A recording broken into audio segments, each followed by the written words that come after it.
Hey everybody, Microphone. I am your host, not Q, and welcome to Out of the Darkness, where some white people are appropriating a black man's show.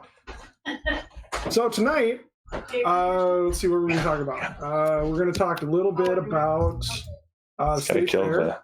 Representative Miller, who didn't mute his mic. What's that? You didn't mute your mic, and I've been introducing the show. Oh, okay, I'll mute it. So let's see, he's going to talk to us a bit about some goings on at the state fair, some fun there, some updates at the state capitol, and we're going to talk a bit later when Q gets here. He's actually going to show up about, I think, 7:30. We're going to talk a bit about the Star Tribune hot dish article that calls us a QAnon conspiracy theorist supporting channel that's also a lot of racism. So, Darko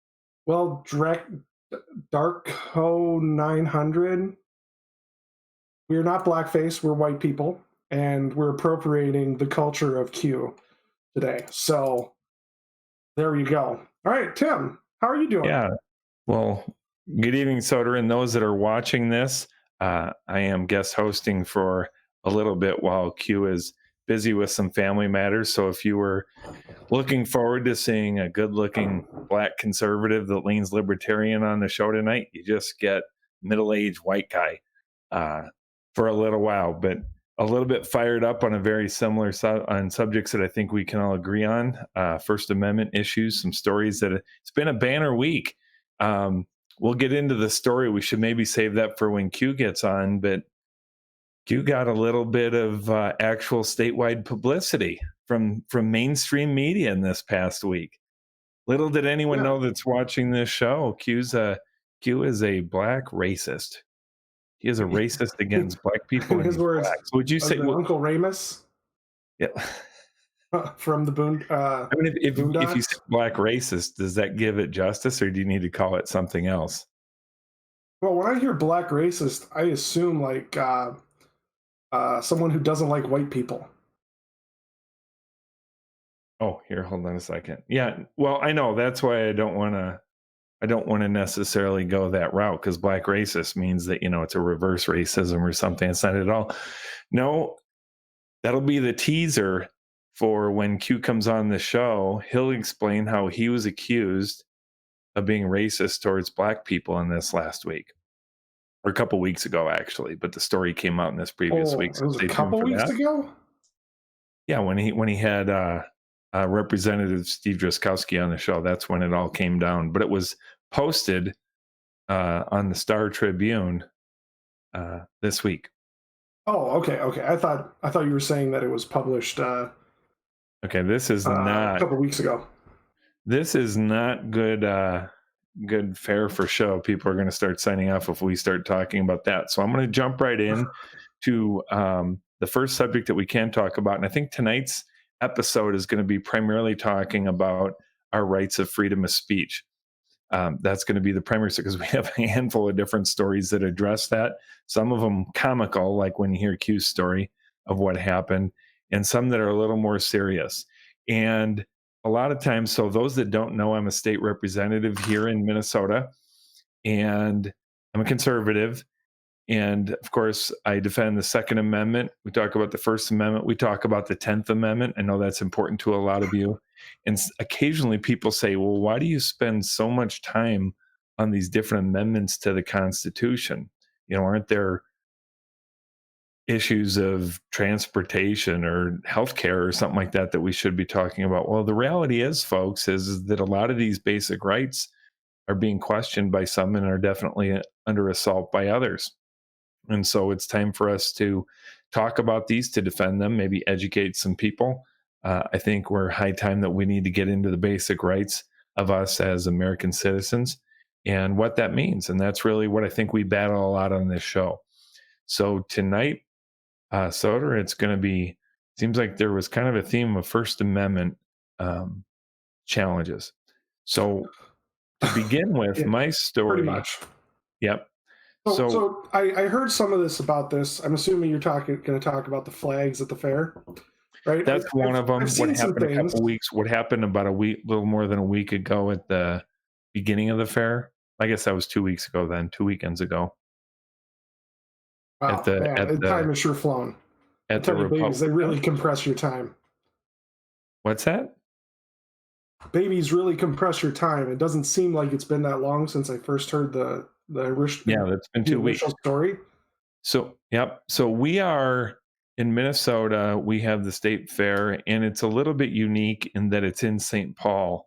Now, you get out by the river, it's a little bit rural-ish, but it's basically St. Paul. So in Minnesota, it's a little bit unique that we have a very urban state fair, and it really looks like that in a lot of different ways. One of the ways that that looks is that in Minnesota, rural Minnesota is really leaning conservative, and urban Minnesota is leaning very liberal.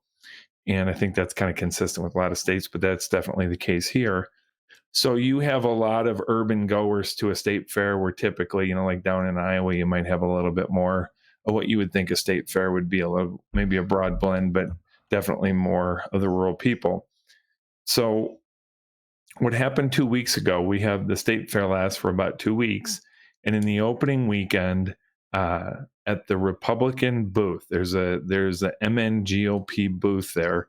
And just a brief description of this, it has sort of a relatively narrow face to the crowd. And then you walk into this building, if you will, and then there's a courtyard in the back. So you can go sit back there and visit. That's typically where interviews happen or radio shows or whatever may be going on. And then in the building, there's some merchandising. There's typically a poll, what's important to you in the upcoming election, so a place for candidates to stand there and visit with people. So, but it's the reason why I describe this is it's kind of a tunnel, if you will, when you walk back there. Well, what happened a couple of weekends ago is there was the state party chair, Jennifer Carnahan. She's a woman, and there were 2 other women volunteers there.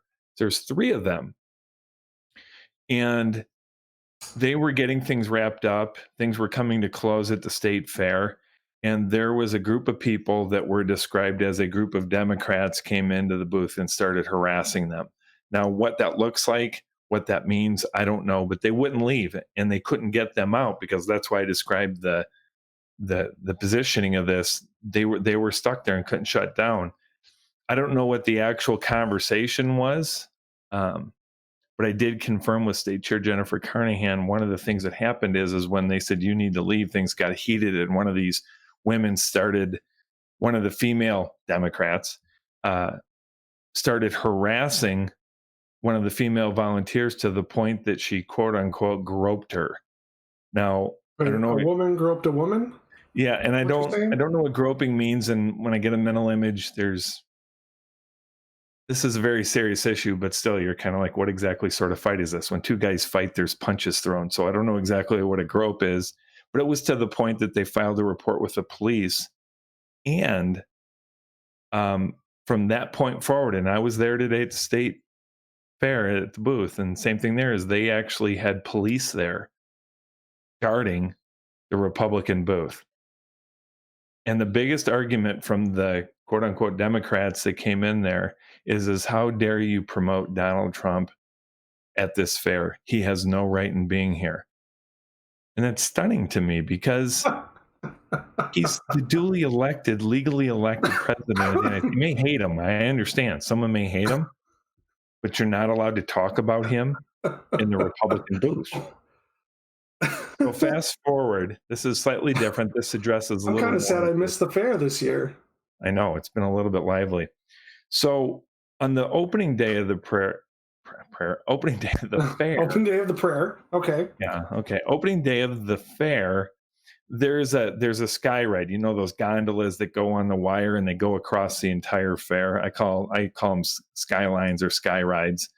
You get 6 people that sit in there and you just slowly go across, kind of like a ski lift, only in an enclosed structure. It's the best we can do in this flat land. What's that? It's the best we can do in this flat land to make us feel like we're highfalutin Colorado or Alps people. Yeah, not exactly. So what the Republican National Committee did, they have a strong presence here in Minnesota because A, they believe that Donald Trump can win this state this year, which would be incredible. But B, they want to make the best effort possible for him to win this state. They're having a presence here already. So at the state fair, they went up in these gondolas, and there's no rules against this, at least it's listed. And they let down a succession in these gondolas of Donald Trump flags and American flags as like an advertisement. It was as it was going over the state fair. It's kind of a cool looking picture. They really did organize, clean, neat. It was very peaceful. They just did their thing. That was 2 weeks ago. Well, fast forward to 2 days ago, and there were some grassroots activists, just individuals on their own. They went and did a very similar thing, only this time they had probably the ratio was more like one Donald Trump flag, one American flag, and then one Blue Lives Matter flag that was being hung down in succession. So I think they had about half a dozen or so. And I did talk with one woman who I trust a great deal, and she was actually participated in this 2 days ago. And I said, what exactly happened? Well, they went up and they hung their flags on. She says there's a sign that says, keep your hands in. No, how did they say that? There's 2 rules. Basically, don't throw things at people, don't toss things out, and keep language clean or something like that. It says nothing about draping out flags or anything like that. Well, they went up in the one direction, went all the way to the other end. And when they're going in the turnabout, there was the man there said, you can't do that. You have to take them down. And they very politely said, well, why? And he said, well, you just can't do that. Take them down. So they went ahead and did it anyway. And when they were at the end of it, now this is where the message got a little bit unclear. And then I'll tell you something that did happen that was very clear. But what was unclear is some people have said that there was words by the police that there would be arrests made if they continued to do this. And I'm very troubled by that if that was actually said. Ooh. Yeah, that's not good because there doesn't appear to be any rules. You know, the state fair in Minnesota is actually a private organization run by people. It's not run by the state. It's just called the state fair. Hey, look at that. It's a good looking guy who just jumped in. What's that? You better believe it. How you guys doing? The show just improved. Real good. It's by 1,000-fold. So hey, what's up, buddy? Not much. How are y'all doing? Good. It looks like you're in transit. I am. I'm in transit. I'm pulled off the side of the road right now, but wanted to come on and visit with y'all for a little while. Oh, nice. I'm just about finished with my state fair story. I'll wrap it up in about 1 to 2 minutes. Does that work? Hey, go ahead. It's your show. I'm just here. Yeah, it's your show. So the white man telling the black man what's up. So we're not clear as to what exactly was said between the police and these people. There was some reports, and I'm going to give the benefit of the doubt that say that we don't know that part was said. But what was done is the fair board sent a letter to the Minnesota Republican Party and said, if this continues, we're going to pull your permit to have your booth at the state fair. This is significant. Now, significant for 2 things. First of all, because people are doing something that by no appearance of any rules that are out there, they're doing anything illegal. They're just presenting these flags as advertisement. And number 2, the Republican Party had nothing to do with this. And the fair board didn't even bother going and asking them who did this. They just went straight to the Republican Party and said, this has to stop. Now, the banners from gondolas is a provocative. It's a very big symbolic thing. A lot of people see it. It's similar to like an airplane flying over there. I saw one of those today. There's an airplane pulling a huge banner behind it advertising something. So it stands out a great deal. But this begs the question, if you're not allowed to advertise your candidate outside a gondola, what about wearing a t-shirt? I had a Trump t-shirt on today. What about a hat? What about signs? You know, this is what's really disturbing. We're talking about the Minnesota State Fair. We're not talking about, some private place of business where a person wants to hang it in their window of their office and the business is saying you can't do that. So these are 2 cases that happened in the last couple of weeks. But that's where the Trump supporters need to be, is in the hiding. In the hiding? Yeah, they need to be fear. They need to be in fear. They need to be lying under the floorboards of their house when their liberal relatives come in.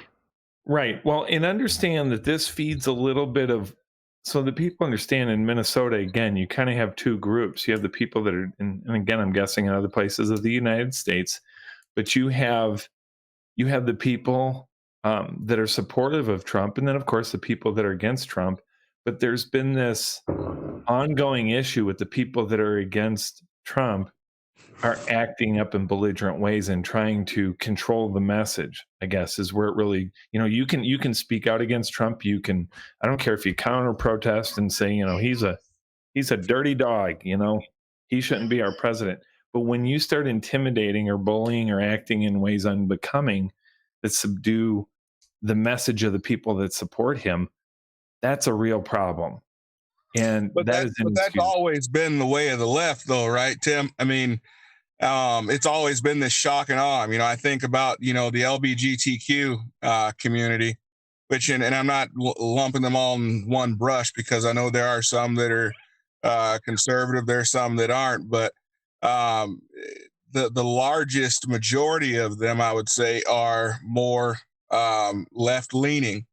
And it seems like there's been this shock and awe way of dealing with conservatives, wearing and saying outlandish things in order to get a response. I do believe there are a lot of conservatives and a lot of Trump supporters that have come to that point that they just want to be as outlandish as they possibly can be, because they feel like they finally have a leader that's going to fight with them, and I think as a conservative, I grew up, I got tired of losing. I got tired of feeling like I was being, that essentially I had, Hollywood flushing things down my throat, that school was shoving things down my throat. I went to college and I was having things shoved down my throat there. I had an agenda that was actually being pushed. And so I think that whether you like it or not, there's a lot of people who are just in a position now where they're just looking for a way to get back and have a little bit of fun at liberals' expense. Yeah. Well, I think the reason why people let's be real honest here, Tim. Those guys riding around in the gondola with Trump flags, they knew that there was going to be, in Minnesota. Are you kidding me? They knew there was going to be a response. Now, that's why I said it was a provocative move, absolutely, but it was legal. It was legal, yeah. I mean, so that's fine. I mean, they knew there was going to be a response. Now, were they doing it to get a response, or were they doing it because they wanted to show their support? Well, it depends on which. So when the RNC did it 2 weeks ago, it was a stunt it was a publicity stunt, meaning that it was to get coverage, to get attention for Trump himself. The second time through, from the people that I talked to the 2 days ago, where it was just activists doing it, I think what it was is they wanted a rerun. They loved it so much they wanted to do it again. Now, before you came on, I told Soder that there's a group of people that are apparently going to do it again tomorrow. Tomorrow is going to be for the sake of drawing attention to themselves, and I think that's problematic. I think it was a unique way to advertise a couple weeks ago. Once, great idea. Second time, oh, okay. Third time maybe is a bit much. Come up with something new to promote the person that you support. I think they're trying to entice action by the other side. That's my personality is I don't like to do that. I'm not. Well, but if people are continuing to get triggered to that extent, I mean, why not keep it going? I mean, at the end of sometimes I like doing things just to get a reaction out of the left. And that's fine. That's just not me. I'm. Oh, you're an establishment guy, so I get that. You guys are on the right. The conservative Democrats that you guys are. I get it. You guys have this thing where you want to get along. Hey, before you attacking me, you're the Mitt Romney style Republicans. I just got an email.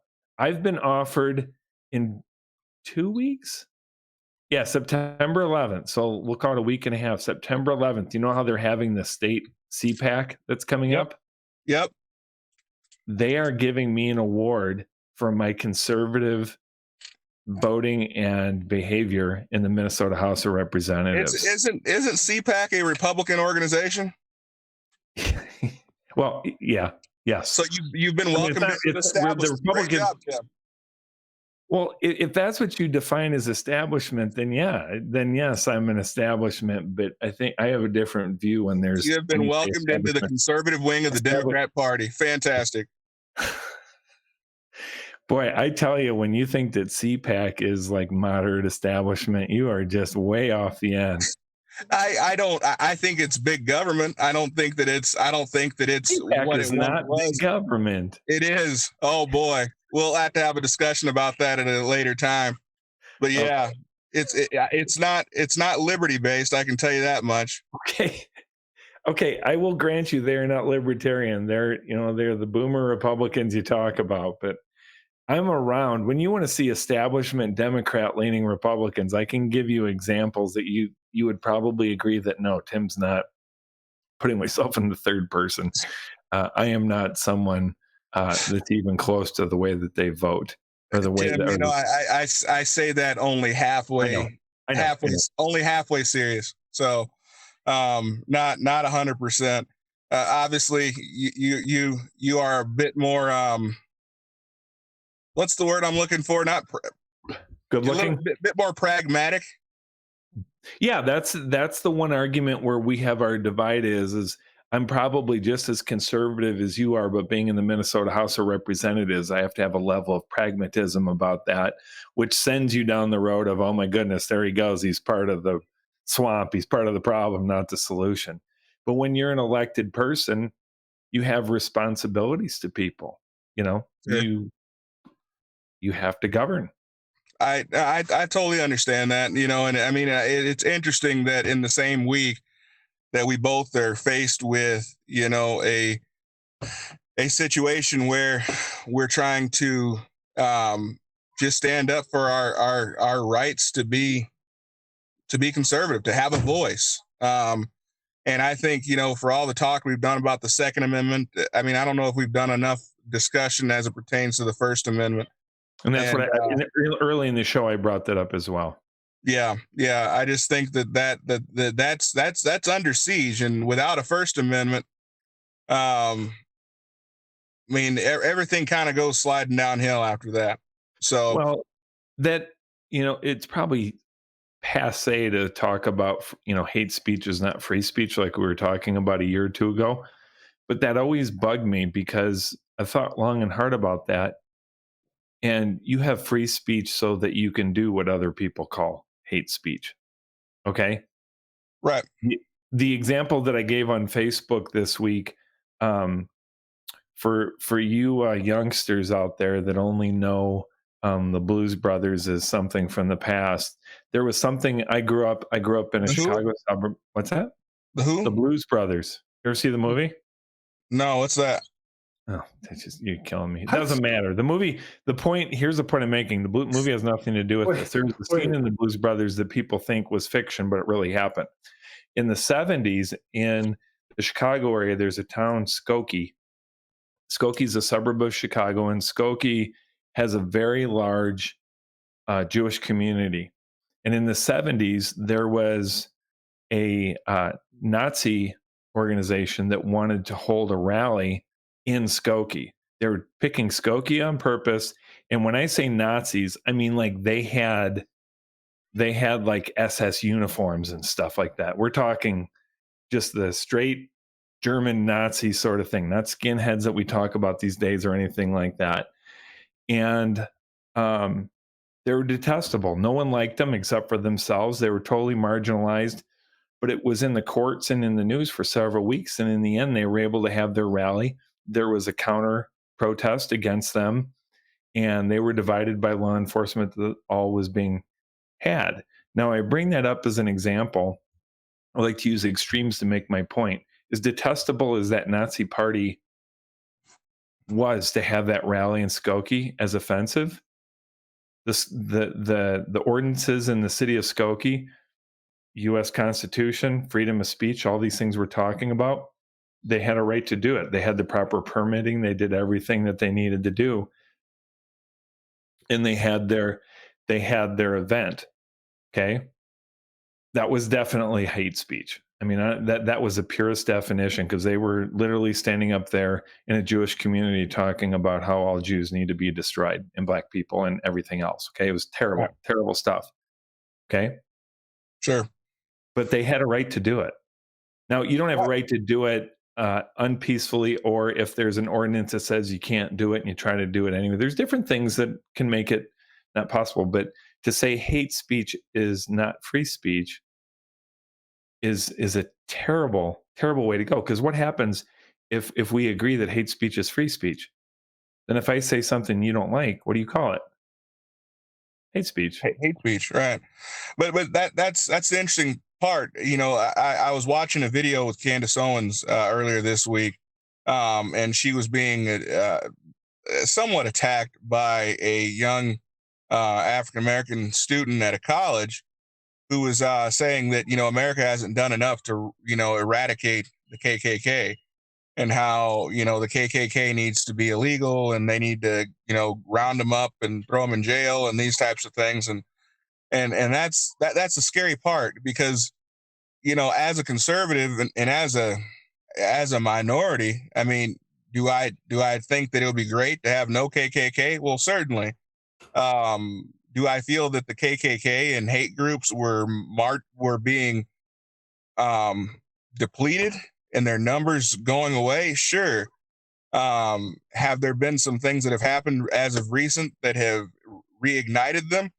Absolutely. But that hasn't been as a result of Trump per se. That's been because essentially there's a group of people in this country that feel that if you're going to call me a racist, if you're going to treat me as being racist, regardless of whether or not I am one, I'm just not going to try to be PC anymore. I'm just going to say what's on my mind. And there's a lot of people who are just looking to get a rise out of people. Well, and that's another phrase, the politically correct. That's meant to silence people. That wasn't politically correct, what you just said. Certainly. Well, I could be foolish in saying something. I could say something stupid, then I need to be held accountable for that may be what they call insensitive and legitimately being a jerk and stuff like that.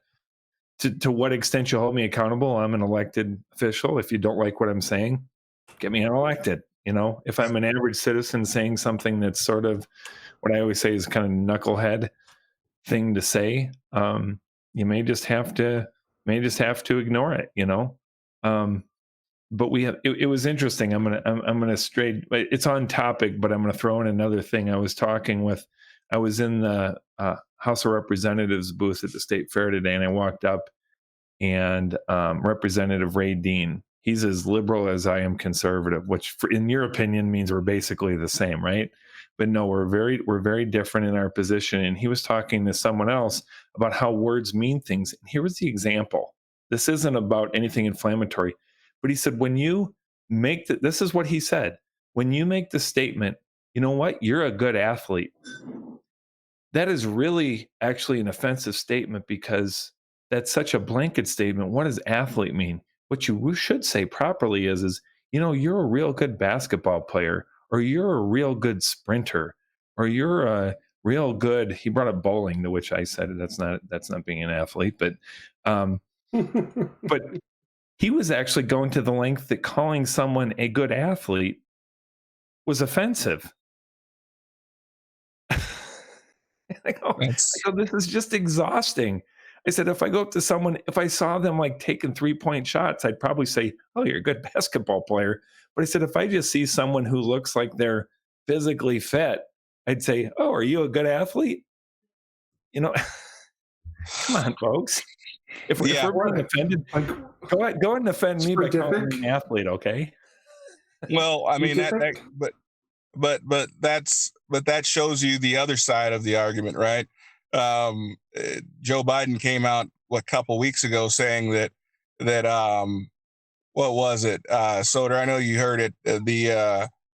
That poor kids are just as important, or just as special, or just as talented as white, smart as white kids. as white kids, right?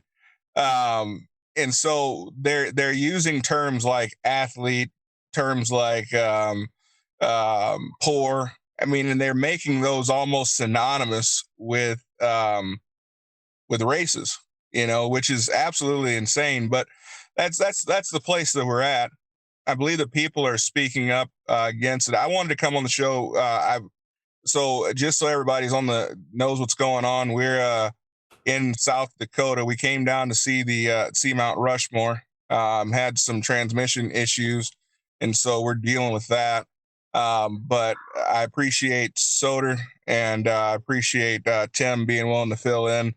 And I just wanted to come on and tell everyone, thank you guys from the bottom of my heart, all of you subscribers out there who showed support for us and showed support for the channel after being attacked, I'd say viciously, by the Star Tribune.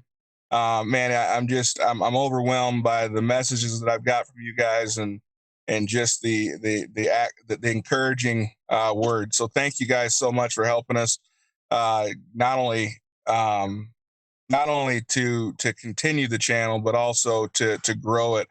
It's been really exciting to see that. As far as the Star Tribune goes, we're not going to stop doing what we're doing. We're going to continue to speak the truth. This is not a Republican show. This is not a Democrat show. This is well, I consider myself to be a patriot, but I consider myself to be conservative. But I'm also welcome anyone who has other ideas and other views to come on the show, and let's talk about them without attacking each other. Let's discuss it. If people honestly feel a certain way, then there's nothing wrong with having a open discussion about those ideals. So, you give it, for the people that don't know, give an overview of kind of what transpired this week. So it was all Tim's fault. It was all Tim's fault. So Tim True. said a few. I'm joking, but a few months ago, Tim, you brought up the idea of us. Well, not even brought up the idea. You're just talking about how much you really appreciated Steve Driscowski and his leadership and things like that. And I said, well, I'd really like to get him on the show and visit. And in that time, Steve Driscowski, between the time that we spoke about originally, Steve Driscowski started to really raise some questions about some decisions that Ilhan Omar was making. So we were actually fortunate enough to get him on the show. And we just talked about it. We talked about some of the allegations, some of the things that had been proven, and some of the things that we're just asking for our government, the House, was that House Oversight, I believe it would be, that they would... the Ethics Committee. The Ethics Committee, thank you.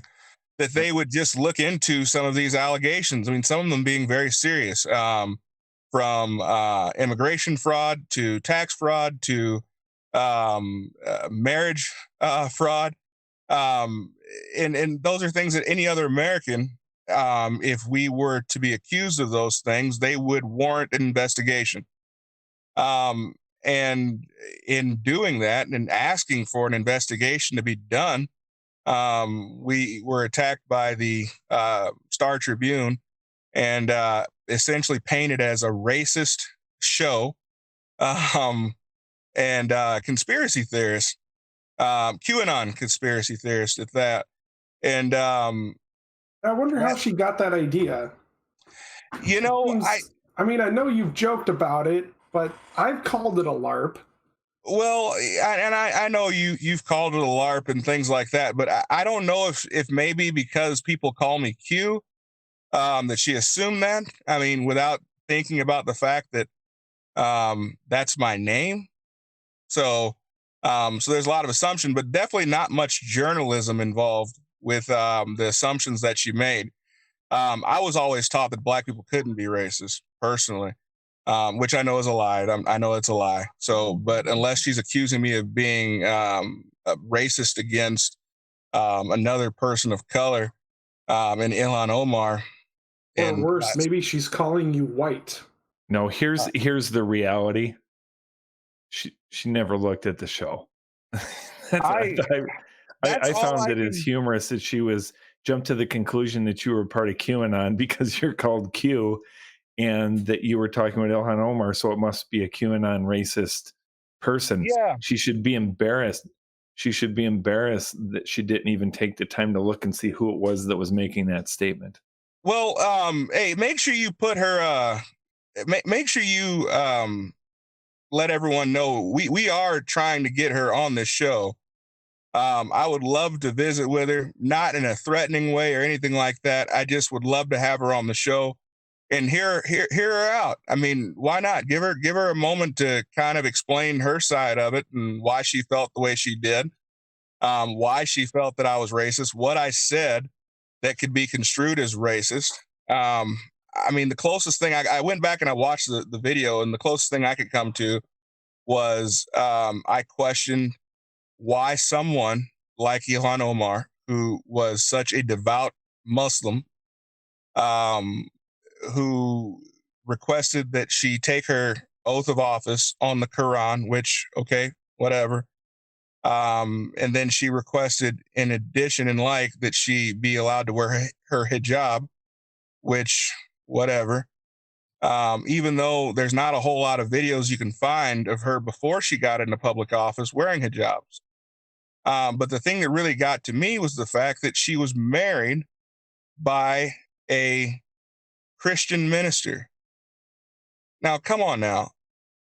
You can't take the oath of office, and I believe in, whether it be Islam or whether it be as a Christian, marriage vows are sacred. Marriage vows are important. So you can't take your oath of office on a Bible, but you can be married by a Christian minister. Those types of things, I call them fraudulent, and I think she's a fraud, and I think she needs to be investigated. I don't care if she was white or if she was black or purple or green. Fraud is fraud, and she needs to be investigated. I never mentioned her color. I don't care about that. I care about the fact that she is making a mockery of our government. I agree. Period. So one quick housekeeping thing. So I tried to throw that article link on the live chat. It's showing up where I threw it on the live chat, but it's not showing up like on my tablet live let's chat. see. Does that make sense? YouTube. YouTube might have blocked the link. We'll see. I'll put it on there and see if it okay. goes. But this is the actual statements made by this reporter. Understand, this is an actual reporter from the Star Tribune, the largest newspaper in circulation in the state of Minnesota. Yeah. So I think it's. Go ahead. No, go ahead. I'm thinking it's funny because I think she just did a big boneheaded thing, and I agree. Ask her to come on the show. Well, I think that was a very smart thing to do. I think we should have her on the show. I think I would love to give her an opportunity to explain her point of view. I would like an opportunity to share my point of view, and see what common ground we do have. But at the end of the day, I was not so much angered by it, but frustrated by it, because there are a lot of people in this country that have some genuine pain, Tim, some genuine pain. Mm-hmm. There are people that have experienced true racism. My grandmother, for one, was one of the first students. She was in the first integrated class. And she's still alive today. I mean, I hear stories about her having to be walked in by the state troopers into class because people were out protesting and throwing things and all that. I mean, there are people that are still alive that remember those things. I mean, I've experienced things myself, but for you to take something as awful and as evil and as wicked as racism and to throw that term around at anyone who doesn't agree with you simply because they don't agree with your political point is wicked and evil as far as I'm concerned. Well, and that's her hypocrisy really shows, and why I have a little bit of chuckle because I sometimes laugh because I don't want to cry. But the hypocrisy is shown by the fact that she's calling a black man a racist against black people. Right. Because of what you said. Right. I guess I'm giving her the benefit of the doubt, saying she couldn't have actually watched the show because she would have known. If she's watched the show, then it's even more despicable than, like I said, I'm already giving her some credit that she just didn't see. But the fact that she would assume that if I did not agree with Ilhan Omar's practices, that I must be a racist, that in and of itself is despicable. I know. She's supposed to be a journalist. A journalist is supposed to investigate, is supposed to hear out both sides and to just give us the news, give us the facts, not their own interpretation of the facts. They're supposed to put the facts out there for everyone to be able to see and to hear. So what she did was fraudulent journalism, as far as I'm concerned. I would love for her to come on and to defend her view. But as far as I'm concerned, from where I'm sitting, it's fraudulent journalism. If she watched the video, shame on her. If she didn't watch the video, even shamier on her, right? I mean, someone sends you a video and says, "Hey, just pop this pop this link in your article because this guy is a racist conspiracy theorist that doesn't like Ilhan Omar." So are we at a place where we can't even have discussions anymore unless we all agree? Well, what type of world are we going to have? I don't want a whole world full of conservatives. You know what I mean? I want opposing viewpoints because that's what makes us better. That's what makes us stronger. We have to talk things out. I don't know about you, but what I'm hearing is we need some common sense press controls. We need to add a new letter to the Bureau of Alcohol, Tobacco, Firearms, and Explosives. We need to add a P, so it's the Bureau of Alcohol, Tobacco, Firearms, Explosives, and Presses. And they need to be able to walk in anytime, make sure only the licensed people are touching the presses and the computers, writing the articles. Well, if it's going to grow government, I'm sure Tim would be all for it. Right. That's so harsh. We need Twitter licenses because, anyone could just go around and say something in 240 characters or less. We need to be responsible about that. What's the biggest criticism the mainstream press has had on the internet over the last dozen years? You have people that are yapping at the mouth without confirmed sources, without proper training and schooling and education to write something in a journalistic sort of way. Well, here you have a person who totally failed at that with the comments that they made. They took a partisan side to it. They may have never looked at the facts. They may have just kind of thrown something out there. Because when you look at that link, it basically throws out the conjecture, Steve Drazkowski says, "I'm not a racist." Well, no one's calling Steve a racist because whenever he talks, he seems very reasonable. So now they're saying, well, but he's attracting racists. Right. Like this Q guy. Right. And I'm sorry, I keep laughing about it too. So sorry, Soder. I just think it's the absolute irony in all this. And again, this was not, I was picking on Blue Stem Prairie a couple of weeks ago for the crazy stuff they were doing to me and calling it journalism. Blue Stem Prairie is a blog. It's it's the social media, the internet time, where you give your narrative, your viewpoint and stuff like that, much like we're doing here. It's not, if you will, purist journalism. But this is a journalist from the Star Tribune, the highest of the highest order in the state of Minnesota. Minnesota's version of the New York Times. Yeah, and she's flapping her gums. She's breaking every journalistic rule in this. She never called you. Nope. Never said, he had you on your show, tell me about your show. And she reports back that this is what the show's about. It's a racist, blah, blah, blah, whatever. She just threw out conjecture off of, when it comes down to it, off of the first letter of your name. Right.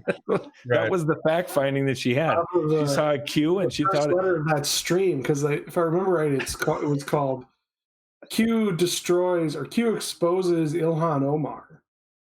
Yeah. Yeah. I know this is you, so you're not laughing like I am. I just see so much irony and this is so pathetic. Oh, yeah, we've gone on to laugh about it. I mean, originally, I found it hilarious. I did. I found it hilarious that I've tried really hard to make sure this show was as lighthearted as we could, but covering some pretty serious topics, but trying to keep it lighthearted, have a good time with it. But I've laughed at it because it couldn't be I mean, the media will tell you that black people aren't racist. But yet I'm called a racist. So I just kind of got, just the irony of it was, I guess essentially the meaning of racism has changed to conservatives. So if you are conservative, you are racist. If you are a patriot, you are a white nationalist. So, Well, and here's what they've been effective at, and I'm talking like over many years, okay?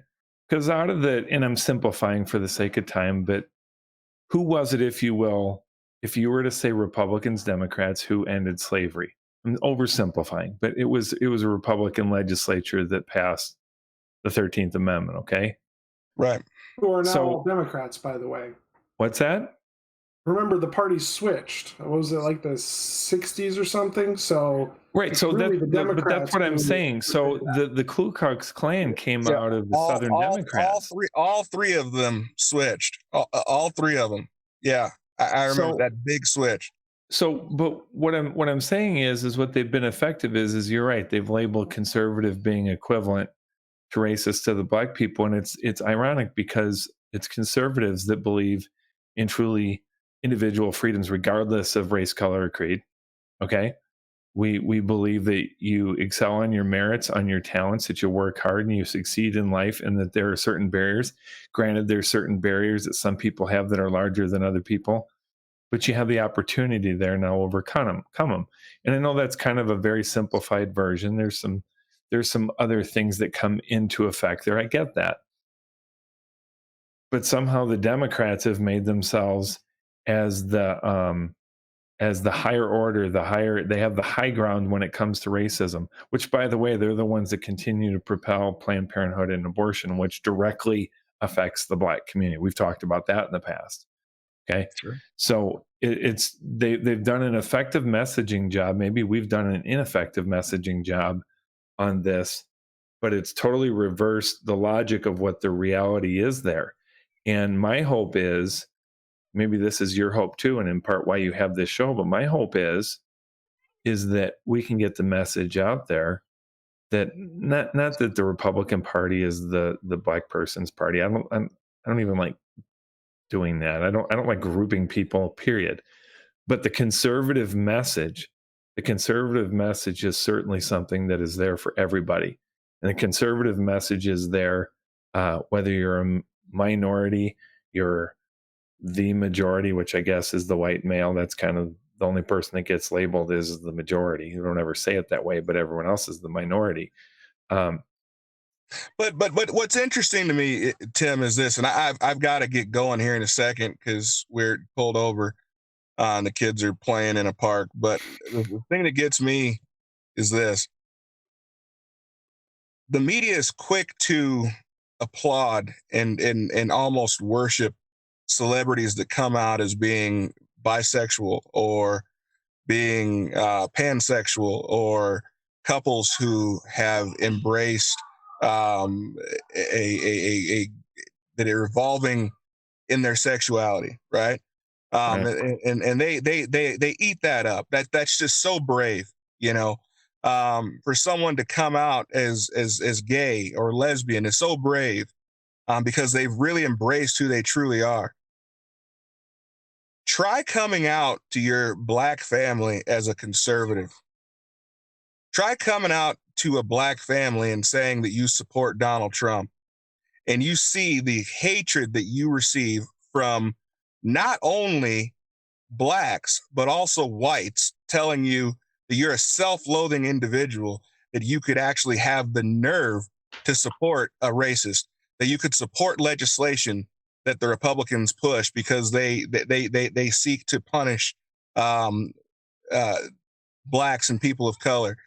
I mean, it seems like there's a tolerance for everyone and everything except for minority conservatives. And the reason why this channel was started was to give people that have a conservative viewpoint a platform, a place where we could actually talk about these things and have open, honest debate and dialogue. It really didn't have a racial tinge to it, aside from the fact that I also know that there are a lot of conservative people of color out there, and not all of them are named Candace Owens or Terrence Williams, right? There's a lot of those people out there who are just looking for an opportunity, looking to have some dialogue in a safe environment where they're not going to be attacked, where they're not going to be treated like they have a third eye. So that was the purpose of this. It was about inclusion, not division. And that's what we're going to continue to do. Now, am I saying that this is that I'm embracing only minorities? No, that's not the case. But I think that we have to also realize that there are people who think differently than us, and that's okay. That's okay. And if someone comes on again and we've had some people that were kind of liberal and on the show, good. That's fine. I'm okay with hearing those people out.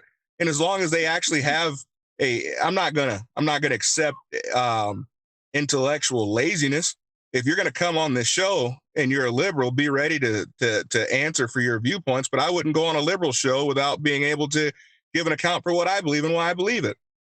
That's just that's we have to be able to challenge what we believe, and that's what this is all about. But guys, thank you guys. Continue the show. Great show. Thank you guys. I wanted to let everybody know, all the subscribers, I truly, truly appreciate y'all's support. For this week has been very interesting, and hopefully we'll be able to get this. What's the journalist's name again? Soder? Tori Van Oot, I think. Tori Van Oot. Yeah, I wanted to say Terry, but I knew that wasn't right. So Tori Van Oot. So yeah, so if anybody's got any access to Tori, yeah, definitely let her know that we. I've been trying to message her, but she has been ignoring me. I'm assuming that it's the holiday, so she's busy, but would love to see her on the show sometime next week. But guys, thank you so much. Be sure, if you're not on the show or as a subscriber, make sure you subscribe. We're really close to our 4,000 hours, so you guys might be the catalyst to get us there. So thank you guys so much for your support. And we're going to get this vehicle situation figured out, and try to get back to Minnesota as soon as possible. So thank you very much, and we'll see you guys later. We'll see you, Q. Thanks. Happy trails. Yeah, thank you. All right. Well, we're going to continue on for a little bit more. I don't want to run this thing on just for the sake of running it on. One of the things that I'd like to do is I'm a little bit concerned that my live chat feed isn't current, but we'll do the best that we can with that. And I want to see if there's anything. One thing you can do for that is change it from is it hot or top chat to live chat and back again, or as long as you're on live chat, you usually get it right away. Okay, I don't even know what I'm on right now. Just says say something, and I switched over to my new sign on Miller time, so that adds a little bit of intrigue to it, doesn't it? But let me. It says say something, so I'm going to say something. I'm going to say something. See how? Let me know if this shows up. I just want to look at the timing of things. But folks, there, did you see that? Something. Oh, it did. It showed up. We're probably okay.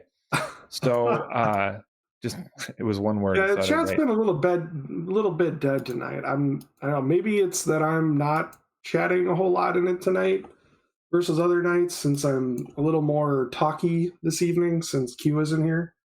I don't know. We'll find out. No. What's going on? I think I'm a little more chatty this evening since Q isn't here to fill up all the time. Not to subdue you and hold you back. So what you're saying is the Q holds you back, and now's your chance to really come forward and shine. No, it's just something about my personality. I always seem to kind of leave the floor to other people who are who I consider more interesting. So if you're saying I'm less interesting. Yeah, exactly. You're less interesting than Q. I don't like listening to you. I prefer to listen to myself. That's a true statement. So what I would like to do is really shift gears here. But if there's people that have questions that they want us to answer, and I know there were some earlier on the feed, but I'm not that good of a multitasker. So if you asked a Let's see question if I can earlier and find you'd it like for to you. ask it again, just put it in the feed again. Here we go. Peggy Stapler, if I'm saying that right. Please tell me if I'm not. I hope you're still here. What do y'all think about the Alabama Republican Party approving a resolution to oust Ilhan Omar from Congress, or her response concerning her constituents? I did not know that she responded. Yeah, well, what the responses that I've seen is I'm not going to talk about my personal life. Neither should any of you. This is just I think she used the enlightened word stupid. I think she says this is just stupid. Now, that's where I was going to transition over to is the Ilhan Omar story, better known as the never to be seen Jerry Springer episode of Ilhan Omar and her Ilhan Hersey Omar and her many lovers. So, boy, that one came out real clean. I think the Jerry Springer show that'll never be seen. Ilhan Hersey Omar and her many lovers. And that was better. So, for those that don't know what's going on, there's been some talk about whether she married her brother. That was obviously for immigration and for some financial aid issues, which I do believe happened. Her real name is Ilhan Hersey, but it became Omar. There's some rules on immigration of how many people from one family can come over. So her and her dad, and I think one of her siblings, just changed their names when they came over. And since there's no birth certificate records in Somalia, or very little, they can kind of do what they want with that. So that was one of the things.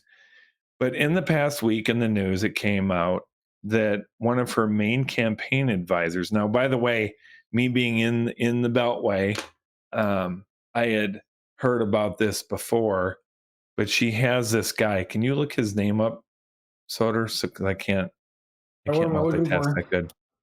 But in any case, he's a campaign advisor.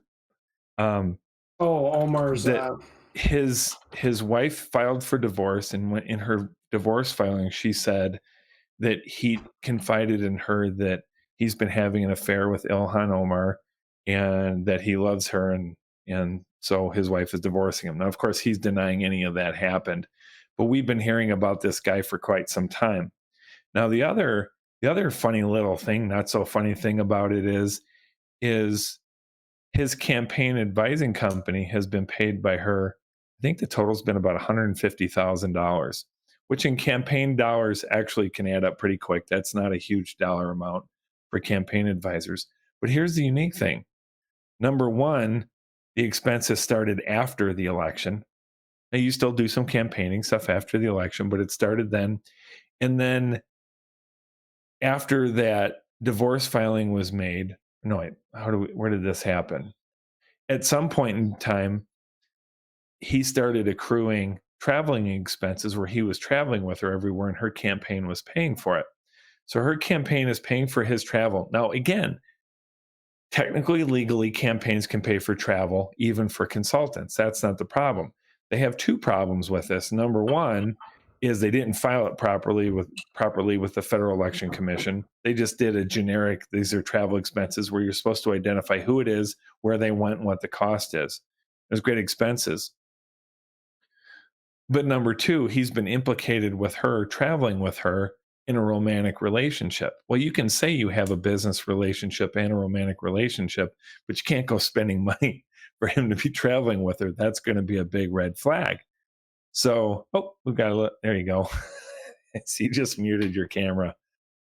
You might have muted your microphone also, Sutter. So for those that are enjoying the saga back home, Ilhan Omar was legally married to one person, culturally married to another person based on her own words. And now she has a lover to where the lover's wife is divorcing him. This is all true stuff, folks. These are the factual aspects of it. Now, who's who after this? But we do know that she was married to someone. Why? Because she listed him in a marriage certificate. We do know that what they called a cultural marriage or something like that, because she filed joint taxes with the other guy, the ones that we say is really her brother. Whether it's her brother or not, she literally did. And I know this is confusing. That's why I said this makes for a good Jerry Springer show that'll never be shown. but there is factual evidence there called IRS reportings and marriage certificates that she filed taxes with one person and was legally married to another person. And they said, well, you shouldn't get into the way we personally do things.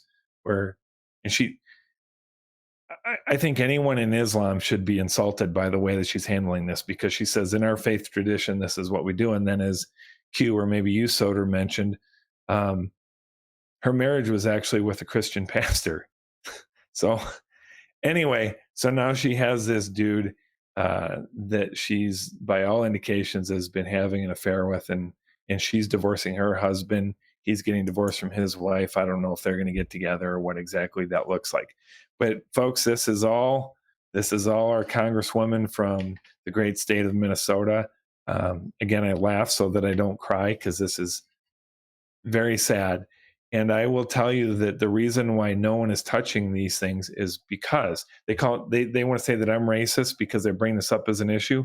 The reason why no one is touching this is because she is East African, because she is a Black woman. No one wants to address this.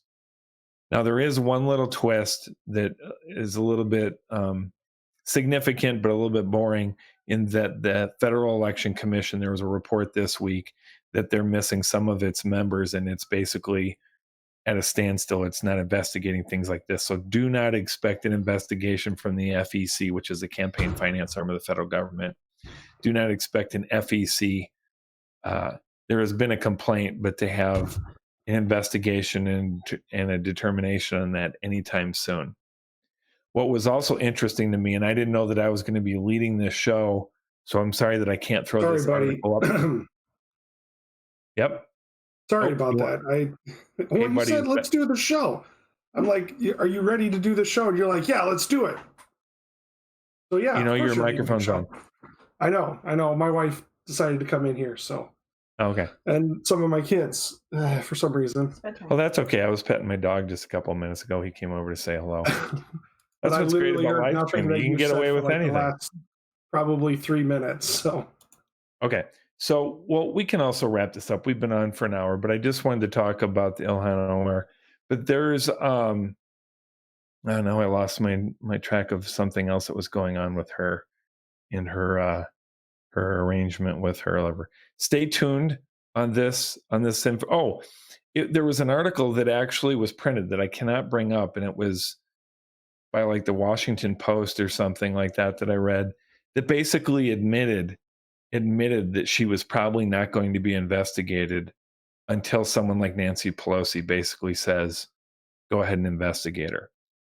So you have an elected official that has all sorts of things that at the very least scream this should be investigated. My good friend, Representative Steve Driscowski, who was on here a couple of weeks ago, articulated all those things that should be investigated. They end up in dead ends, fine. I don't think they're going to, but at least investigate. And what we're being told is that the federal government is not going to even investigate it until such time as a partisan decision is made. You want to talk about the swampiest of swamp? That's the problem right there. That's the problem that we have. And I think that's what frustrates people back home. That's what frustrates all of you, is we might get in the mosh pit and argue our points and our positions and stuff like that. But at the end of the day, if there is someone who is appearing to do illegal things, the least we can ask our government to do is to investigate it and come up with a determination. If we can't do that for our elected officials, who should be held to a higher level of accountability than any of us, if we cannot investigate them even without partisan action, that's a real problem. And I'll tell you that happens in the state of Minnesota as well. I can give you many examples. It's just sad. It frustrates me. And all of us need to continue to call it out so that the right thing is done.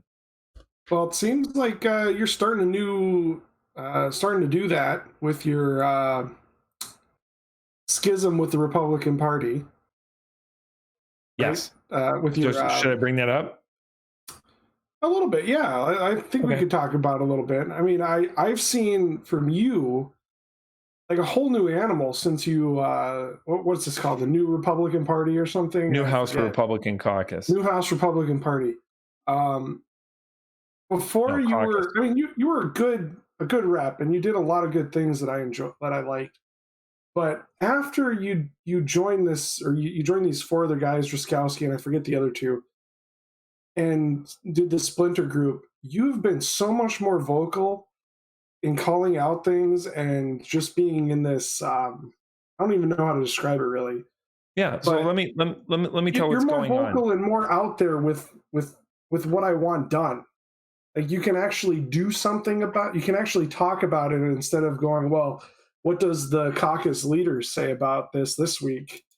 Yep. So for people that are watching and listening, what happened is after this last election, we went from the majority to the minority as Republicans in the Minnesota House of Representatives, and we had leadership elections and changes, and our former speaker was elected as the minority leader. And I don't want to air dirty laundry, but I couldn't accept that. And we were faced with many challenges within that. And then my good friend, Steve Druskowski, who, again, anyone that was watching 2 weeks ago met him, he called me and said, what do you think about forming our own caucus? Now, to call it a caucus, and what is a caucus? You have to get a little philosophical. Caucus is just a free association, just a group of people that agree. So we have rural Republican caucus. It's House Republicans and Senate Republicans, because we live in rural Minnesota, and I'm in what's called a prayer caucus. So I'm a Christian man, and there's a bunch of us Christians that get together, and we have this caucus centered around prayer and religious freedom. So that's what it is. Now, the major caucuses are the Republicans and Democrats. That's what we usually associate. The federal level, they call it conferences. So you can think of it that way. Well, we decided the four of us needed to break away. Now, ironically, it was to break away in order to shake things up to have a healthier Republican Party, and that we do believe needs to move forward in the next election cycle in unity. But we had some real problems at the leadership level. One of the challenges that I personally had is, and what Soder just made reference to, is there's a lot of pressure from your caucus leadership. So if you're in the majority, it would be the speaker and the majority leader. In the minority, it'd be the minority leader, the executive team, people like that, to go certain directions with certain messages. Now, a lot of them are very Republicanish and things that I agree on. So most of the time it doesn't matter, but occasionally things don't fit with either my own convictions or the convictions of the people in my district. And there's a lot of pressure, and they have very creative ways to put pressure on you, whether it be what you get involved with at the Capitol, what committees you're on, just different things to coax you into doing certain things that they want you to do that maybe isn't what you would normally want to do. So one of the benefits of having this 4-person caucus is we get to do what we want. Now, the 4 people in this caucus are very conservative, even under Q's definition of conservative. We're very conservative. All of us are ranked among probably the top 5 or 6 most conservative people in the Minnesota House of Representatives consistently on people that rate that sort of thing. But that's not why we formed. Okay, we formed because people were saying we need to do something better. We need to change the swamp, the establishment, all that sort of stuff. So we formed this. Now, one of the things that came with that is now we're a new caucus of 4 people. So how do we unify on things? Well, one of the great things in our little 4-person caucus is we don't always follow each other real strongly. And it may sound small, but there were votes on the House floor this year where you would have 1 green, 2 red, and 1 abstention. It drove some of the people in our caucus crazy, but we didn't have this unified front except for on issues that we agreed on. Now, there is roles for a caucus because you have to get things done. You have to have power behind your vote. If you don't have enough votes, you don't get things done. And so you need to work with other people.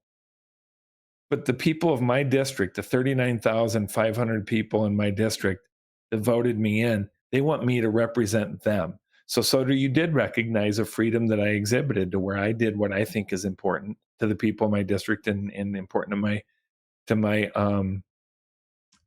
own convictions. Now, one of the benefits to this is there's a layer of pressure off there. I can kind of do what I want, at the risk of losing votes, of course, but I can do what I want. That freedom has allowed me to be a little bit more bold, a little bit more quickly moving some of the things that you've seen. And I appreciate the fact that you've noticed it because you actually live in my district. You are a voter in my district. What did I just doxed you again? I doxed you out of... We should call you Representative Dox. Representative Dox. How is that doxing? I just, I just narrowed you I'm on down my to third about glass of scotch to right about now, okay? I'm a little 250 goofy. square I'm a miles. little goofy. A little Okay. goofy. I narrowed you down to about 250 square miles. Well, there I you mean, go. they can the autists of the internet. Oh my goodness, they could do a lot with 250 miles. If they can find Shiloh's flag, they could find me. So when I had Black Lives Matter coming after me, and they said they were going to come out to my district and protest me in my district. First of all, I said, "Shoot, I just spit all over my monitors." I know that would be. Can you imagine that?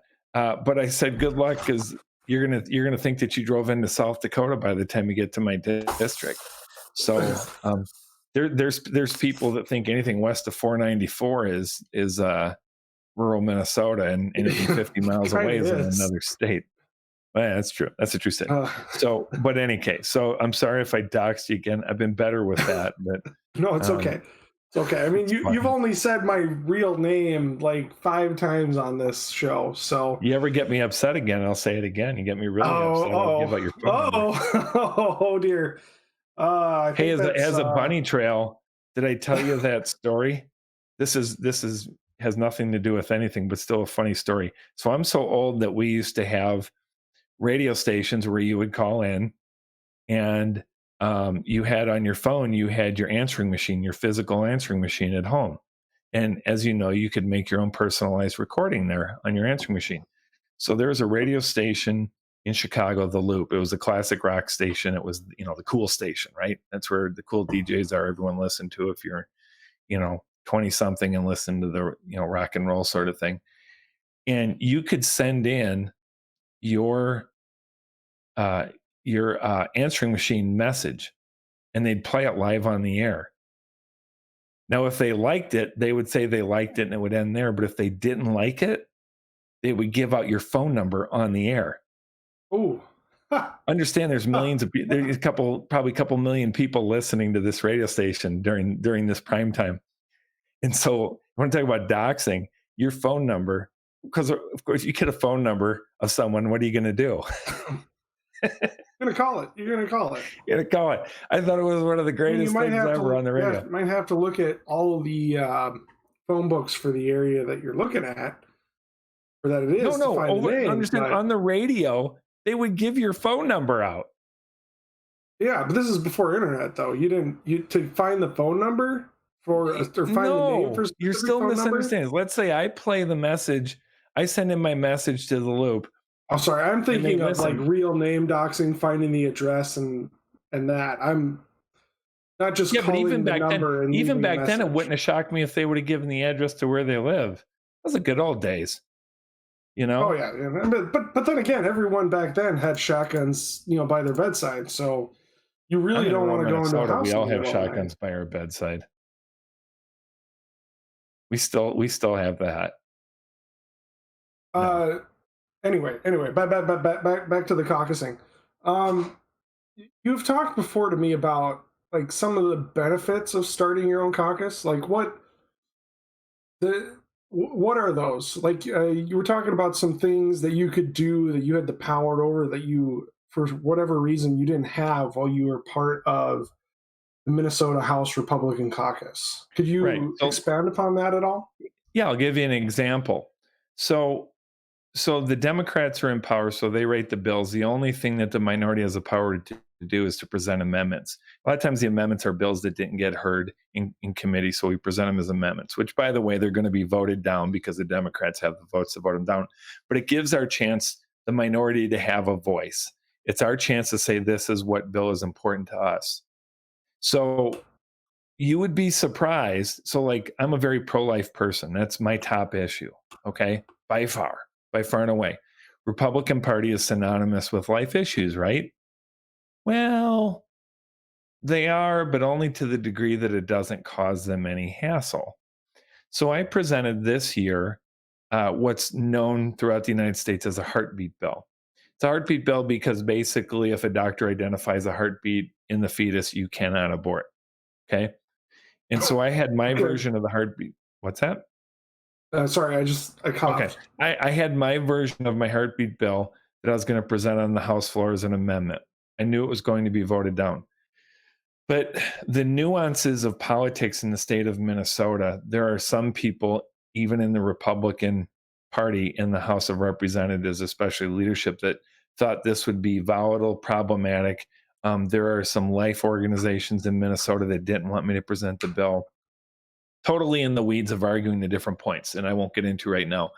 But the bottom line is if I was in the other caucus, they would have found ways to basically either bully me or corner me off to where I couldn't even present that bill on the House floor. A pro-life bill from a Republican on a House floor as an amendment.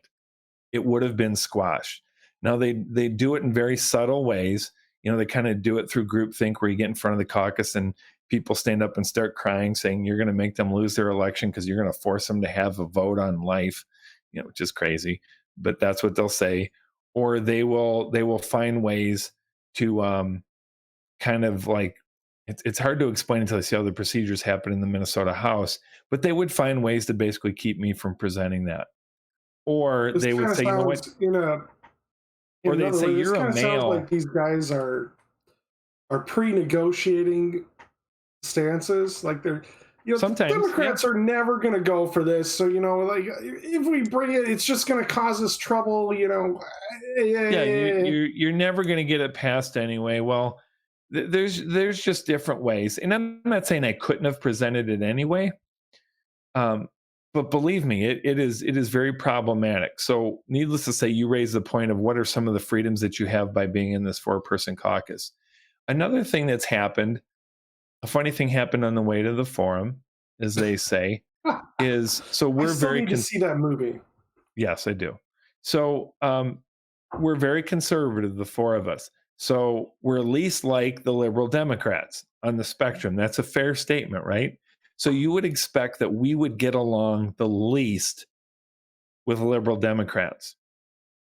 Okay. Now, issue-wise, we don't agree at all. But in the legislature, everything is about relationships, and you need to build healthy. Even if you disagree with someone, there's some people you don't like, but that's usually regardless of party. It's because of their character. For me, it's their character. If they don't show integrity, I have a real hard time with them. But there's just personality conflicts. But other than issues, now why do I have to have relationships with the Democrats? Because they hold all the committees. Now I don't have to suck up to what they want. It's not an issue-driven thing. But I need to have a healthy conversation with someone. And I might get stopped on this point right here, but on this over here, and this happened on a sexual assault bill that I wanted to move forward.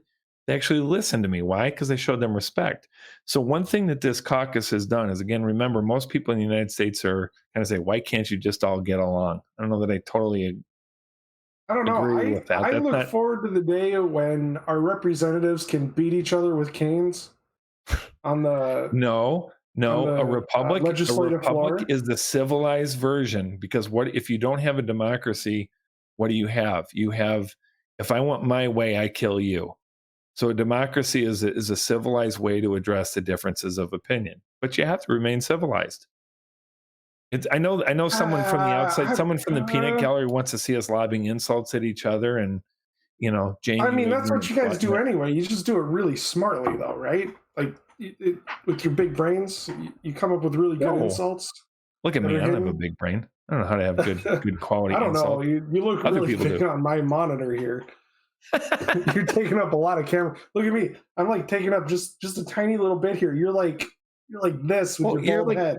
You look like you're sinking in the camera. Try and frame yourself out a little bit. I don't want people to see the mess that's my office. Like, do you want? Will you feel better if I kind of droop down and turn the camera? No. Like I won't feel better. No.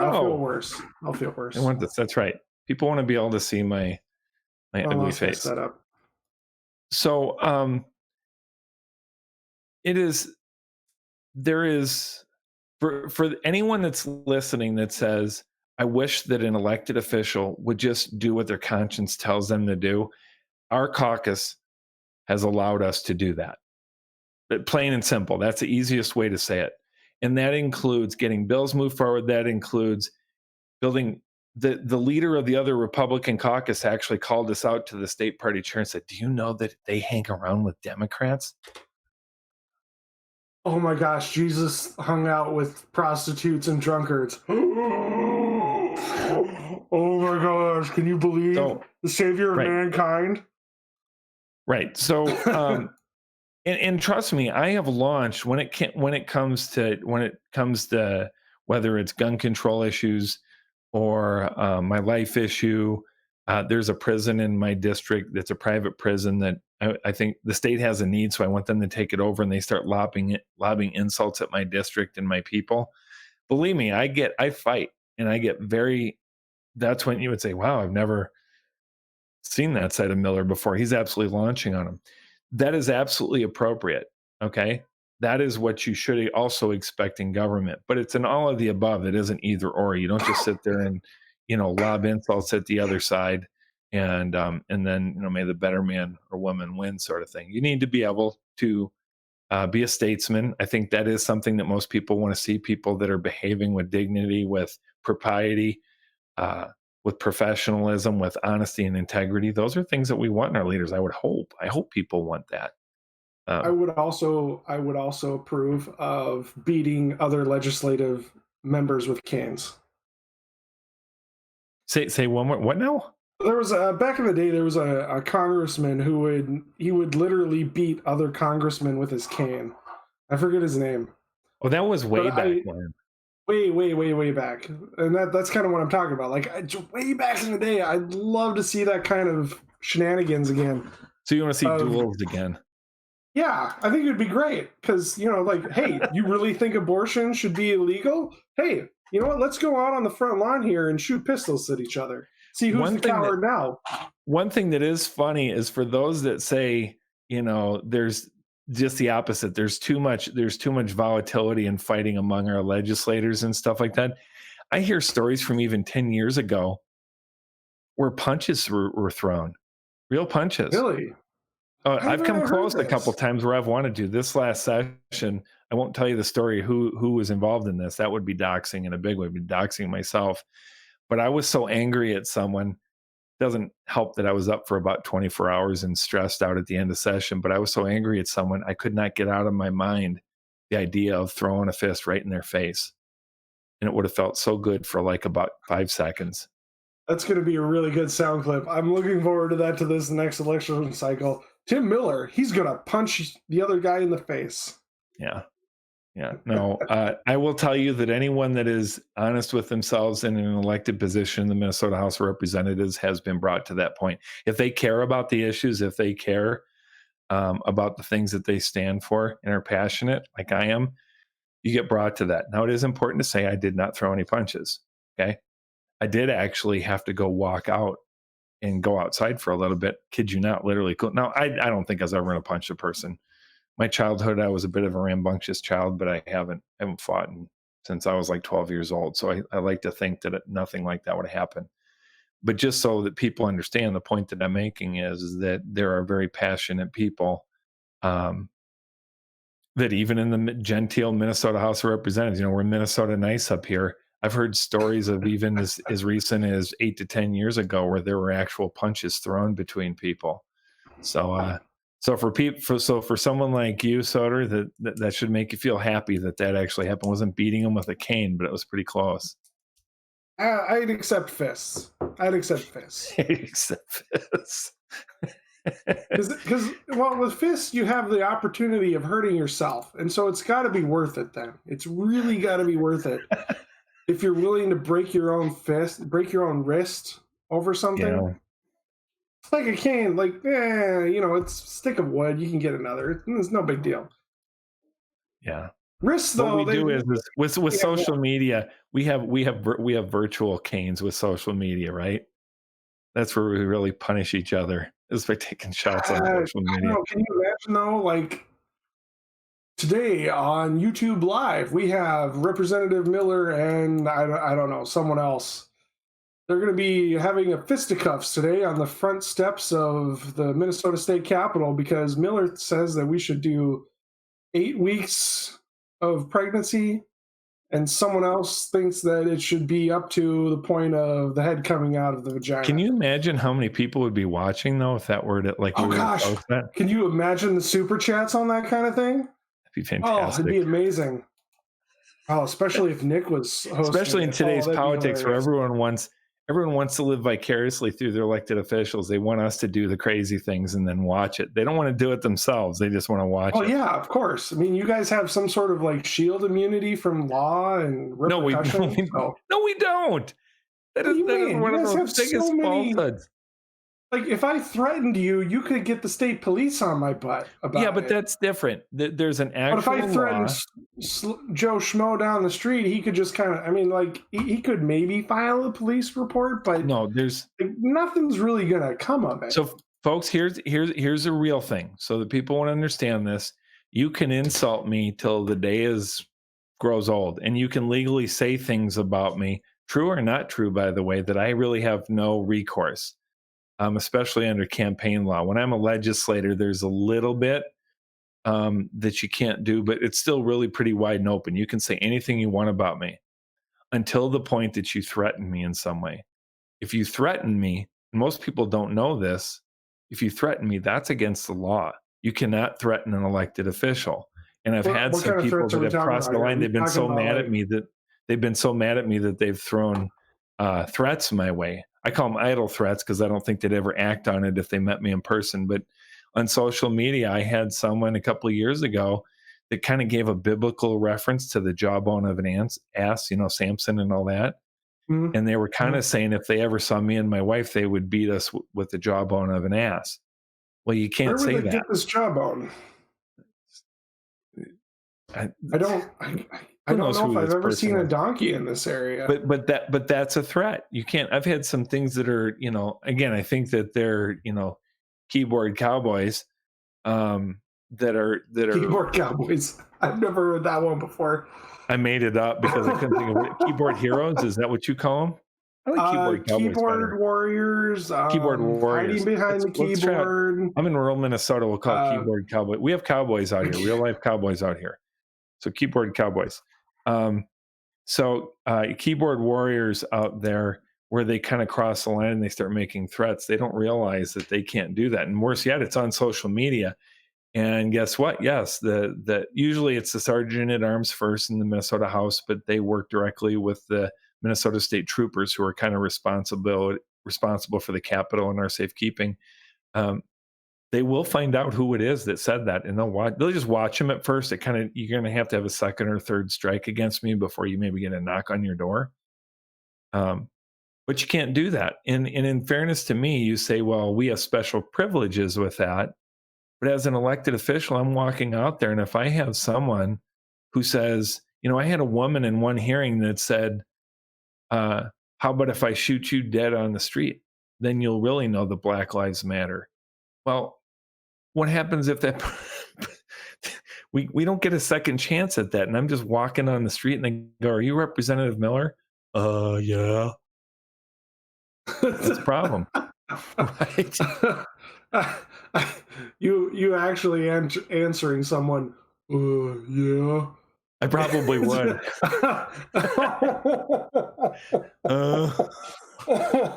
Actually, I think that they're supportive because I think everyone likes me, of course. Like, yeah, I'm Representative Miller. Well, what you need? Maybe in some places in Minneapolis, St. Paul, maybe not, but everybody loves I do want to. We did have a couple questions. I would like to get to them before we go out. Sounds good. Mr. Scott 87 does ask us, what is our favorite breed or breeds of dogs?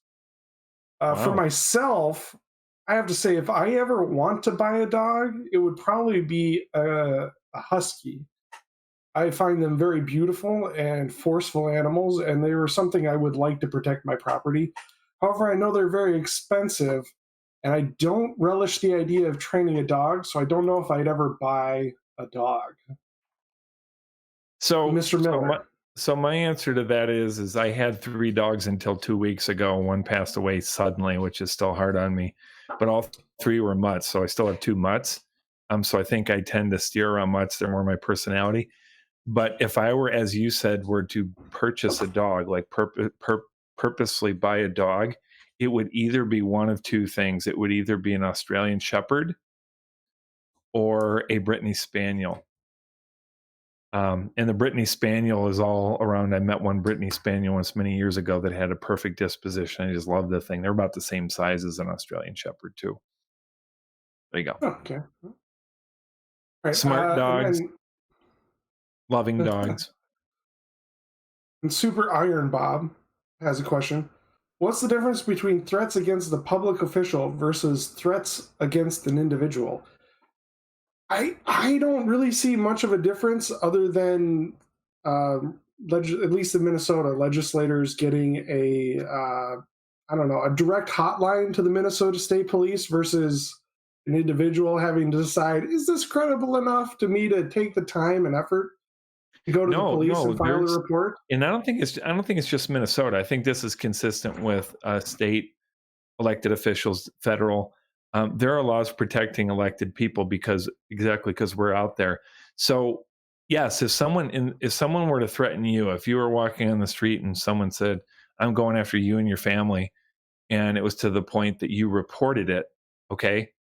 I'm not the attorney. I emphasize I am not an attorney. So I'm drawing lines that the way that I view it. Someone wants to correct me, they can do this. But the difference would be is for you, they would put that on notice and they might, have more patrols by your house, but they couldn't actually go to that person's house and say, hey, you can't threaten that person. An elected official, you cannot threaten. That's breaking a law. Just the threat itself is breaking a law. Now, if someone says, you dirty dog, next time I see you, I'm going to give you the whipping that you have coming. Is that sort of a mitigated situation? Are they going to charge them with anything? No, absolutely not. Okay. At least I don't think that they will. Okay. But I will tell you that if there's they do that a second or third time, or let's say because there was one group of people that were causing enough problems that we kind of said, hey, maybe the state troopers should just sober them up a bit by visiting their house and saying, hey, this thing you're saying about Representative Miller, you can't say, because that might scare them straight, right?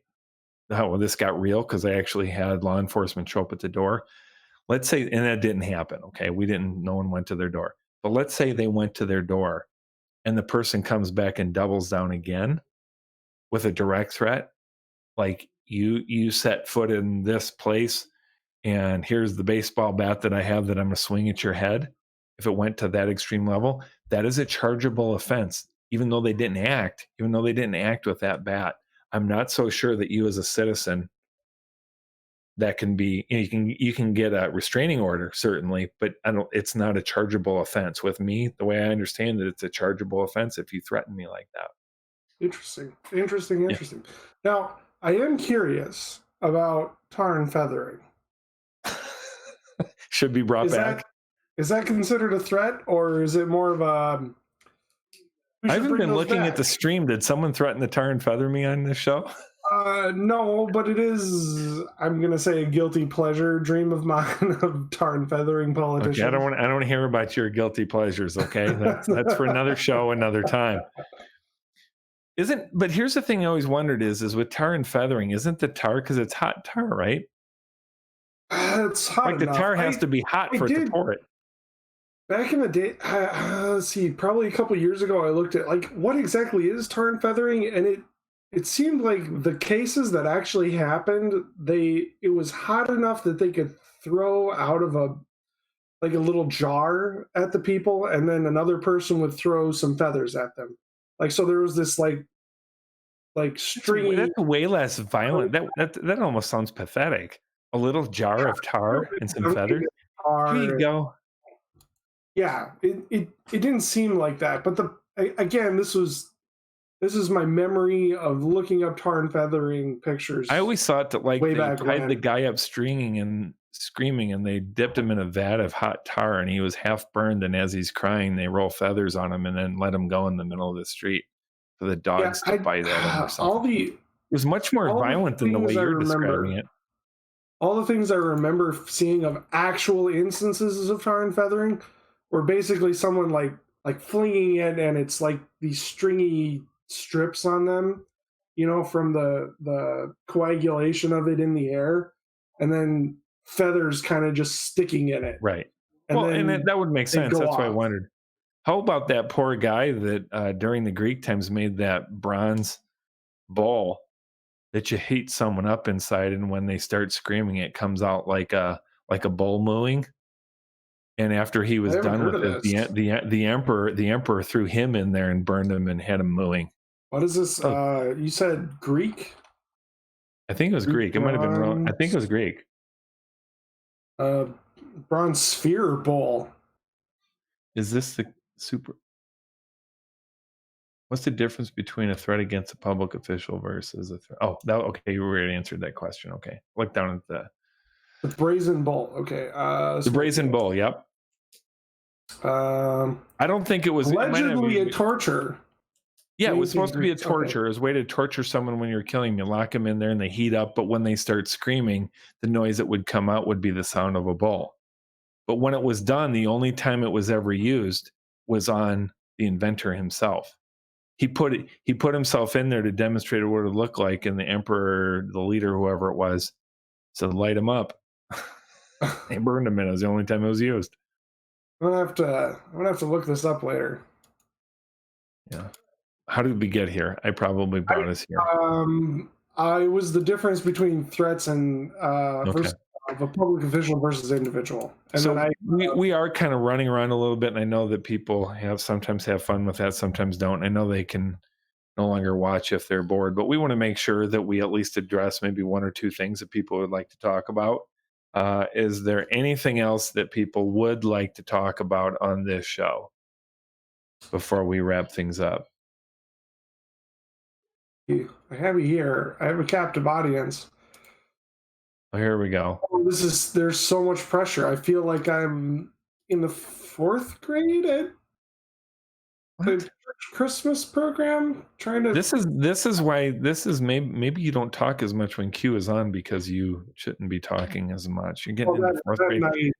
You went from tarn feathering to 4th grade Christmas. So let's go and wrap this up. Getting to my scotch down with me, so that is really helping. Alcohol is truly the social lubricant. So I know, and I'm all but a teetotaler. I don't really drink. So really? yeah, occasionally a beer or something, but it's very rare. I always thought if I ever got pulled over by the police and they asked the question, "When's the last time you had a drink?" and I'd be like, I think it was in March. I just act this way, sober. So I don't know if that's better, but so I don't like the taste of alcoholic drinks. It has nothing to do with, people kind of know my beverage of choice, my product placement there. But you're so thin, and I thought only fat people. Thin? Starting to. I'm like 20 pounds overweight. We got work to go here. So let's go and wrap this up. We're starting to really bore people. When we're talking about my weight, then we've run out of things to talk about. We have 21 people listening right now, which is down 2 from a few minutes ago. Well, let's do this. I will give kind of the 10-second notice for one final question. I know this is delayed, but it looks like it's delayed by about 20 seconds. So if there is any other questions, serious or not serious, that people want to talk about, we want this to be about you, not about us. We try to talk about the issues that are important to you. We try to have a little bit of fun at times. We get serious at times. I think both should be in the political sphere. So if there's anything else, and I'm not seeing anything else, I really appreciate everyone hanging in here with us. I really appreciate Q jumping in. Let's all hope the best for his transmission woes in South Dakota. That's not South Dakota is a wonderful state, but it's not highly populated. So you are limited on a Sunday as to your choices of what you can get fixed. So I think he's going to be stuck a little bit. I hope for the safety and welfare of his family. I'm sure he'll be fine. He's got. Never mind. Never mind. Anyway, so did I dox him because I said he was in South Dakota? I think he said it earlier, so it's fine. I was going to say something about his situation there, so yeah, I wouldn't do that. So anyway, but thank you so much for those of you who came on here. We had quite a nice little crowd here today. This is a lot of fun. We talk about some important issues. I hope that me personally, I shed some light since I'm in the legislature. I can give a little bit of light of how the inside of government works and how it doesn't work. But but thank you, Q, for allowing me this opportunity to take the lead for a while, To and thank you, Soder, for appropriate his channel. I mean, we got appropriating his clear channel that to the we're middle-aged white guy appropriating his Black channel. man's YouTube channel for this evening. So I tell you, this is what we do eventually, right? We just take over everything. yeah, we take it over. I mean, all the founding fathers of America were black men, and we're just doing it for this YouTube channel. So that's right. So where can we find you on YouTube, Tim? Like we've had you on a lot, but we never really talk about where you talk on the YouTubes or the Twitters or the Facebooks, or I don't even know where the kids are these days. The Discord, whatever. I'm on Twitter. I'm Tim Miller _MN. So Tim Miller, Minnesota, basically Tim Miller _MN. I don't do a whole lot of Twitter here in rural Minnesota. No one's on Twitter. I'm old, so I'm not on Twitter. But boy, am I on Facebook. So I do have. I think they're just what I have a Tim Miller campaign page and a Tim Miller personal page. You can like both if you'd like. I comment personally more on my personal page. I also accept friends from pretty much everywhere. I don't. The only ones I discriminate against are the ones that say this is Fred Johnson, and you look and there's a half naked woman in the photo. Those are kind of the ones that I tend not to friend. That's probably every once in a while one of those sneak through, and you find out a couple days later when they send me a video, and then I unfriend them and block them. But I pretty much accept friends, especially if you make comment or something like that, like, hey, I want to be friends. I've been watching you or something. I'd love to do that. What I'm going to be starting to do next week on my own, I'm starting my own legislative channel. That's where it came up as Miller Time, because that's what I switched over to on my computer. But I'm going to be starting next Monday at 7:00. I'm going to be starting a legislative show called Miller Time. Now, I warn you, it's very specific about my district and the issues that are related to Minnesota. The only federal issues that I touch on are things that are directly reflected on the things of the people in my district. So if there's some immigration things, I might talk about that, but it's going to be specific to immigration issues in our region. So you're more than welcome. I'd love for you to watch. I'd love for you to join in. You're welcome to be there, but warning, it's going to be a very local show. And but we're starting that next 7 o'clock. We're expecting like me listening in. Again, I've been advertising this, and there's some people that are going to be watching, and hopefully it grows over time. This is going to be a town hall, is basically what it is. And why did you say so? I mean, MSNBC will pick this up right away, like that. Yeah, that'd be great. Yeah, I'm so entertaining. But here's so that people understand me as a legislator. If you want to hear this, I really believe that me communicating with the voters in my district is my top priority. And so I'm trying to find effective and creative ways to do that, people that want to hear. So like when I have a town hall in district, I go to a town and I advertise and I show up. And a lot of times it's me and two other people, and they're probably already my supporters. It's just not really exciting to go to a town hall. Okay. So hopefully this has further reach, that people can join in. I'm advertising it heavily. I'm just saying you're welcome to join, but that's the other thing that I'm doing on YouTube. For the chat, for the people listening to this in the future, hello, future people. Like this, Tim Miller in person at a town hall is great. Thank you. All right, like I went to a town hall for him. What was it? A couple years ago when the ACA first was a thing, and we actually had to start paying attention to it. His town hall on what it meant for Minnesota and the people in his district was very enlightening. He had so many answers and so much like insider baseball, things you had never even thought about or even considered when it came to the state and the ACA. It was just mind-blowing what I learned that night. So I hope more people pick up on this, at least nationally, because it could very much shed light on how things actually work, at least kind of at a state level in Minnesota, if not the rest of the nation. So good luck next week. I'm gonna be tweeting about this when I know more about the URL and everything. So. Yeah, and I so appreciate you saying that, and I don't want to go on forever about this, but understand what most in politics what most of the pundits, the experts say in politics is you should stick to the talking points. Don't get outside that lane because you'll either get yourself in trouble or people just won't understand it or whatever. I give people a lot more credit than that. And what I try to do is I try to bring Minnesota politics, Minnesota lawmaking to the people and answer the best way that I can. Just sometimes you have to distill it down because there's so much going on, and that how can I tell everyone that happened in the past week? But I try to bring it to them in a digestible way that they can understand, but respecting them to have the intelligence to understand what I'm talking about. And I think that's what you saw at that town hall.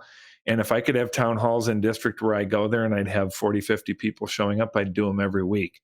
But the reality is that people just don't do that. So hopefully we can get more people through a live stream.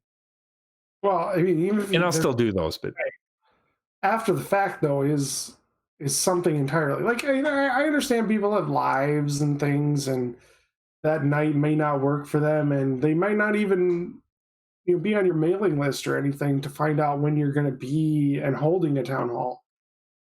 So and one of the things I'm going to be doing is I think there's a power in live stream, but I'm going to be doing remote live streams as well.